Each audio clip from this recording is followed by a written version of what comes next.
നമസ്കാരം. വേദാംഗ ജ്യോതിഷത്തിലെ അമൂല്യമായ അറിവുകളും ആധ്യാത്മിക ജ്ഞാന ഉപദേശങ്ങളും പകർന്നു തരുന്ന പ്രശാന്തം ആസ്ട്രോ ചാനലിലേക്ക് ഏവർക്കും സ്വാഗതം. ഈ ചാനൽ ഇതുവരെയും സബ്സ്ക്രൈബ് ചെയ്യാത്തവർ ഇപ്പോൾ തന്നെ സബ്സ്ക്രൈബ് ചെയ്യുക. നോട്ടിഫിക്കേഷൻ ലഭിക്കുന്നതിനായി ബെൽ ബട്ടൺ അമർത്തുമല്ലോ. ഒപ്പം ചാനൽ ലൈക്ക് ചെയ്യുക, ഷെയർ ചെയ്യുക, കമൻറ്റ് ചെയ്യുക. കൊല്ലവർഷം 1200 ആണ്ടിലെ ചിങ്ങ സംക്രമം പൂരാടം നക്ഷത്രത്തിലാണ്. ചിങ്ങം 1-ാം തീയതിയിലെ ഗ്രഹനില അനുസരിച്ച് ഇടവം രാശിയിൽ സർവേശ്വരകാരകനായ വ്യാഴവും കുജനും ഗുളികനും, ചിങ്ങം രാശിയിൽ ആദിത്യനും ബുധനും ശുക്രനും, കന്നിയിൽ ശിഖിയും, ധനുരാശിയിൽ ചന്ദ്രനും, കുംഭത്തിൽ ശനിയും, മീനം രാശിയിൽ രാഹുവും സ്ഥിതി ചെയ്യുന്നു. അശ്വതി നക്ഷത്രത്തിൽ ജനിച്ചവർക്ക് ചിങ്ങമാസം പൊതുവെ ഗുണഫലങ്ങൾ കൂടിയിരിക്കും. ഈ നക്ഷത്രക്കാർക്ക് കർമ്മ മേഖലയിൽ കാര്യങ്ങൾ അനുകൂലമായിരിക്കും. ജോലിസ്ഥലത്ത് സഹപ്രവർത്തകരുടെ പരിപൂർണ സഹകരണം ഇവർക്ക് ലഭിക്കുന്നതുമാണ്.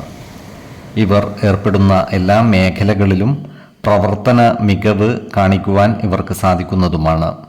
കൃത്യനിഷ്ഠതയാലും അച്ചടക്കത്താലും ഇവർ മറ്റുള്ളവർക്ക് മാതൃകയാകുന്നതുമാണ്.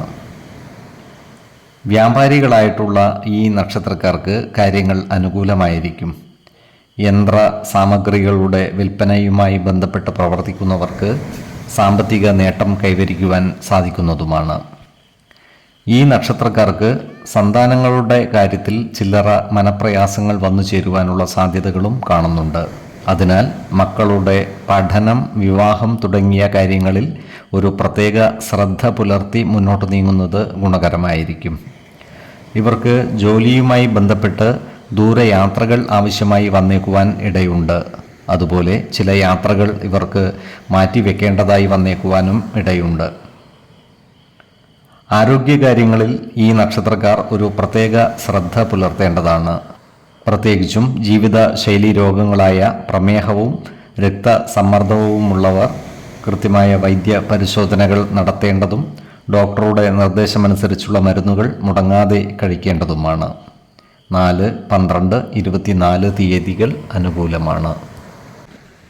ഈ നക്ഷത്രക്കാർ ജനിച്ച സമയത്തെ അടിസ്ഥാനമാക്കിയുള്ള ജാതകത്തിലെ ലഗ്ന രാശിയുടെയും ലഗ്ന അധിപന്റെയും സ്ഥിതിയും 28 തീയതികൾ അനുകൂലമാണ്. ഭാവങ്ങളുടെ സ്ഥിതിയും ഓരോ രാശിയിലെയും ഗ്രഹങ്ങളുടെ സ്ഥിതിയും അനുസരിച്ച് ഇവരുടെ പൊതുഫലത്തിൽ ഏറ്റക്കുറച്ചിലുകൾ ഉണ്ടാകുവാനിടയുണ്ട്.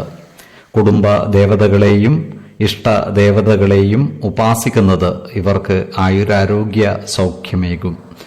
ഇഷ്ടദേവതാ മന്ത്രം 108 തവണ ദിനംതോറും ലിഖിത ജപം ചെയ്തു വരുന്നത് ഇവർക്ക് സർവ ഐശ്വര്യങ്ങളുമേകും. നല്ല വ്യക്തി സാധനകളോടെയും ഉപാസനകളോടെയും മുന്നേറിയാൽ സർവേശ്വരാനുഗ്രഹത്താൽ ഇവരുടെ സർവകാര്യങ്ങളും മംഗളകരമാകും. നന്ദി, നമസ്കാരം. ജ്യോതിഷരത്നം പ്രശാന്ത് കണ്ണോം.